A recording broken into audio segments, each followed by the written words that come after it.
Na era dos aplicativos para celular e das redes sociais, muita coisa que a gente quer manter em sigilo corre o risco de vazar. Basta um simples descuido. E quem é casado ou tem uma relação íntima com alguém e costuma pular a cerca, precisa ficar mais esperto. Porque tem muita gente aí que gosta de vasculhar o celular do companheiro. E mesmo quem não costuma trair, muitas vezes se vê aí na mira de alguém ciumento, né, Ricardo? É um perigo grande, viu? Mas será que vale tudo numa relação amorosa? Até mesmo a perda da privacidade? A repórter Jana Matiasi foi às ruas de Salvador ouvir os casais. Para este casal, privacidade é muito importante. Um não mexe no celular do outro. Não mexo no celular dele, não. Não fica nem com curiosidade. Também não.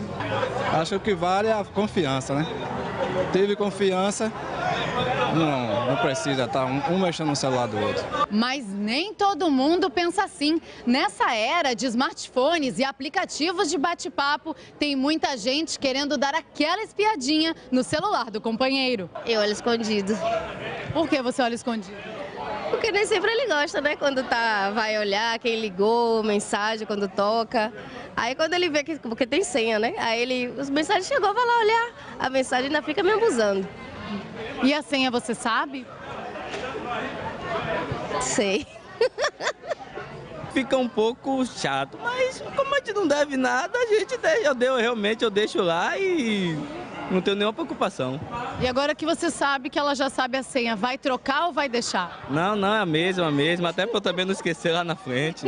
O celular era o motivo das brigas de Ana Cristina e Glauber, até que um dia ele colocou senha no telefone dele. Não tenho mais acesso. E agora, como é que fica aquela curiosidade?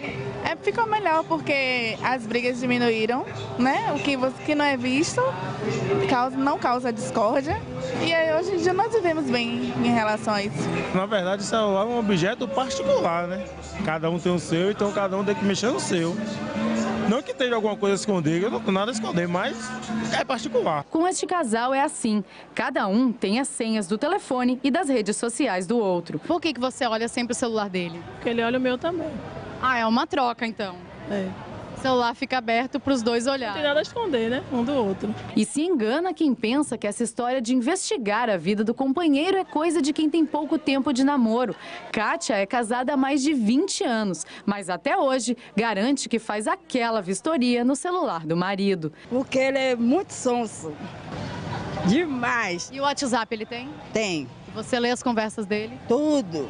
Você não acha que isso é uma invasão de privacidade, não? Que? Antes olhar de que outra vinha olhar no meu lugar. Não tem como não ir, né, de uma situação dessa. Até onde é que vai a privacidade, né? E imagina até onde é que pode chegar também essa situação, né? Desconfiada de uma traição. Uma mulher de Santa Catarina, no sul do país, entrou na justiça para obrigar o marido a mostrar as mensagens do WhatsApp. É um processo de violência doméstica que corre em segredo de justiça. A mulher foi agredida porque queria saber com quem o marido estava falando nas mensagens do celular. Imagine, o assunto é polêmico e nós vamos conversar agora aqui no estúdio com a advogada Fernanda Barreto. Olá, Fernanda. Bom dia, tudo bem? Bom dia, Ricardo, tudo bem? Bom dia, Jéssica. Seja Bom dia, bem-vinda. pessoal de casa. Antes da minha Obrigada. primeira pergunta, eu quero chamar a nossa enquete aqui. Nós estamos perguntando na internet, lá no nosso site g1.com.br/Bahia, você acha que tem o direito de olhar o celular do seu companheiro ou da sua companheira? Sim ou não? Vote, participe, dê a sua opinião, ela é importante para a gente. Já já a gente traz o resultado. Bom, Fernanda, nós vimos na reportagem ali, né? Olha, não olha, mexe, não mexe, investiga, não investiga. A lei assegura o direito à pessoa de mexer, de futucar, de espiar o celular do companheiro? Bom, Ricardo, muito bom você ter começado com essa pergunta do prisma legal, porque embora o WhatsApp, os aplicativos de celular e as redes sociais hoje estejam mudando a forma como nos relacionamos na vida com pessoas em geral, no ambiente de trabalho e até nas relações amorosas, a lei ela não se comporta e não pensa exatamente do mesmo jeito que a gente se conduz na vida. No sentido legal, existe um direito muito importante que todos nós temos, que é o direito de privacidade. O direito de privacidade é reconhecido explicitamente pelo ordenamento brasileiro, mais precisamente na Constituição Federal, Ricardo, no artigo 5º, inciso 10, e no Código Civil, no artigo 21. Privacidade significa que nós temos o direito de não termos invadida a nossa intimidade e os nossos segredos. Então, por exemplo, o sigilo bancário, telefônico, o sigilo de e-mail, tudo isso está dentro da privacidade. E os nossos crenças religiosas, as nossas associações e as nossas condutas sexuais afetivas estão englobadas nisso. Então, a princípio, não há direito. E quando o assunto é fidelidade, a lei protege a fidelidade do marido, à mulher, da mulher ao marido? Para você ver como a coisa é complicada, Jéssica, e foi muito bom você perguntar isso também, porque sim, a lei protege. A fidelidade é dever do casamento, pelo artigo 1566 do Código Civil. E para quem não é casado, mas vive junto, na famosa relação de união estável, que hoje forma a família, reconhecida como tal pela Constituição, também há. Não há um dever explícito de fidelidade, mas há um dever de lealdade. E a lealdade é até maior, ela engloba a fidelidade. A fidelidade, Jéssica, ela tem um viés mais sexual, um viés de conjunção carnal, enquanto que a lealdade ela é mais ampla, ela engloba inclusive o respeito. Mas o casamento, embora fale em fidelidade, fala também em respeito e consideração mútuos. Então, tudo isso está aí inserido nesse contexto, sim. Abrindo espaço agora para a participação direta dos nossos telespectadores aqui no Telão, a primeira pergunta em vídeo, chegando do interior do estado. Fernanda, vamos conferir. Vamos lá. Bom dia, galera do JM, bom dia, doutora Fernanda. Eu sou Dan Silva, aqui da cidade de Jequié, na Bahia. Estou sempre ligado na programação. A minha dúvida é, se a namorada mexer no celular do namorado e achar alguma coisa comprometedora, ela pode processar o cara? Entrar com uma ação contra ele por infidelidade? Essa é a minha dúvida. Abraço aí.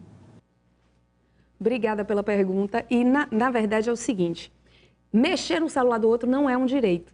A privacidade, como a gente falou, nos protege contra tudo que nós não queramos revelar e que não seja essencial à justiça, etc. Então, por exemplo, um pedido de quebra de sigilo como esse de Santa Catarina é muito difícil, a gente não tem a sentença ainda e, obviamente, pode ser num sentido diferente do que eu vou dizer, mas é difícil haver procedência, porque a privacidade nos protege contra essas ingerências excessivas na nossa vida. Se o casal compartilha da crença de que um deve ver o do outro, como a reportagem mostrou, é diferente. Aí é uma coisa de dentro do casal, da relação afetiva. Mas o direito a isso não há. Ação de infidelidade não existe. Não existe uma ação por infidelidade. O que pode haver é uma ação de dano moral, buscando o ressarcimento de dano moral pela quebra do dever de fidelidade. É possível a procedência dessa ação se alguém... Porque entrar com a ação todo mundo pode sobre tudo. Mas qual é a chance de procedência? Pequena.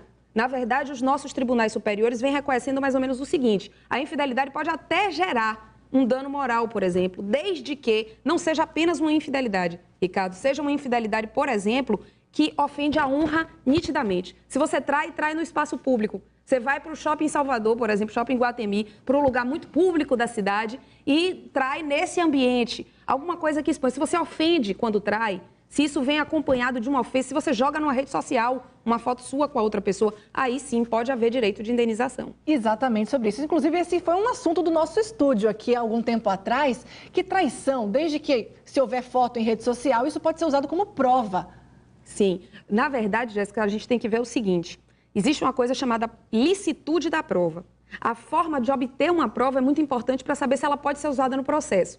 Gravações, telecomunicações em geral, são protegidas pelo seguinte princípio: para você poder usar uma ligação telefônica e, por extensão, um e-mail, uma notícia de rede social, uma mensagem de WhatsApp, seria necessário ou o consentimento da outra parte, ou autorização da justiça, ou que você fizesse parte daquela conversa. Então, se foi um e-mail, por exemplo, de um marido ofendendo uma mulher, essa mulher pode usar esse e-mail como prova, mas ela invadir, descobrir a senha dele, invadir um WhatsApp, um e-mail, uma rede social e tentar usar, não pode. Olha, Genildo Lavinsky, o nosso repórter, Fernanda, perdão ter interrompido, o Genildo está no Tribunal Regional Eleitoral, ao vivo, e vai participar dessa discussão com a gente. Vem de lá, Genildo.